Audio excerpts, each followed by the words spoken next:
সিলেটে ডিসি প্রত্যাহার, পাথর কোয়ারি খুলে দেওয়া সহ ৬ দফা দাবিতে অনির্দিষ্টকালের পরিবহন ধর্মঘট পালন করছে জেলা সড়ক পরিবহন মালিক শ্রমিক ঐক্য পরিষদ। ভোর ৬টা থেকে ধর্মঘট শুরু করে তারা। এ নিয়ে আরো জানাতে সিলেট থেকে যুক্ত হয়েছেন সহকর্মী রানা মজুমদার। রানা, এই ধর্মঘটের কি প্রভাব পড়ছে? শহরে তো তেমন অভ্যন্তরীণ রুটে প্রভাব পড়েনি, দূরপাল্লায় কি প্রভাব পড়ছে?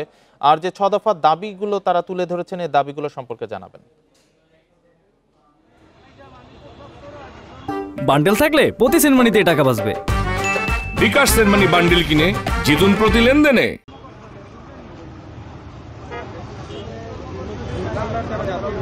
আমরা এখানে এসে ধীরে দেখতে পেরেছি মূলত সকাল ৬টা থেকেই এই ধর্মঘটটি শুরু হয়েছে এবং যতই আসলে বেলা বাড়ছে ততই আমরা কিন্তু দেখতে পেরেছি যে আসলে যানবাহনের চলাচলের সংখ্যাটাও কিন্তু আসলে আস্তে আস্তে বাড়ছে। তবে দূরপাল্লার যে বাসগুলো রয়েছে সেগুলোর ব্যাপারে যদি আপনার কিছু জানাই তাহলে যদি বলতে হয় যে আসলে দূরপাল্লার গুলো বাসই কিন্তু সিলেট থেকে এই মুহূর্তে ছেড়ে যাচ্ছে না।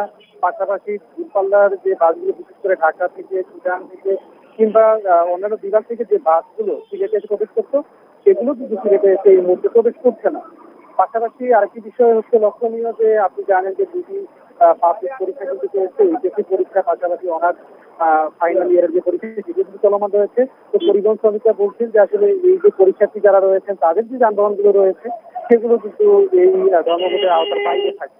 এবং আরেকটি বিষয় হচ্ছে যে আসলে এক্ষেত্রে মূলত যাত্রী যারা রয়েছেন তারা বেশিরভাগ ভোগান্তিতে পড়েছেন এবং বেশিরভাগ চাপটাই পড়েছে আসলে মূলত সিলেটের যে রেল রয়েছে সেখানে। এবং আমরা সিলেটের রেলওয়ের যারা কর্মকর্তারা রয়েছে তাদের সঙ্গে কথা বলেছিলাম এই বিষয়ে। তারা বলছেন যে আসলে তাদের তো আসলে অনেক ক্ষেত্রে আগে থেকে চুক্তি হয়ে গিয়েছিল, পরবর্তীতে আসলে যাত্রীদের এই যে আসলে তাৎক্ষণিকভাবে যে চাপ রয়েছে সেই চাপটি সামাল দেওয়ার ক্ষেত্রে তারা চেষ্টা করছেন এবং যাত্রীদের সেবা দেওয়ার জন্য সর্বাত্মকভাবে চেষ্টা করা হচ্ছে। এবং এই মুহূর্তে যে জায়গা থেকে রয়েছে সেটি হচ্ছে সিলেটের হুমায়ুন চত্বর এবং এখানে মূলত আসলে পরিবহন শ্রমিক যারা রয়েছেন তারা এখানে টিকেটিং করছেন এবং টিকেটিং করে আসলে মূলত তারা গাড়িগুলো যেগুলো আসলে চলাচল করার চেষ্টা করছে সেগুলোকে আটকানোর চেষ্টা করছেন তারা।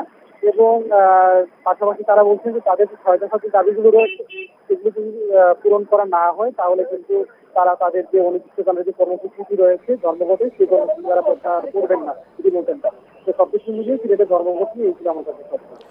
সিলেটে জেলা সড়ক পরিবহন মালিক শ্রমিক ঐক্য পরিষদের অনির্দিষ্টকালে পরিবহন ধর্মঘট চলছে, এই বিষয়ে জানাচ্ছিলেন সহকর্মী রানা মজুমদার।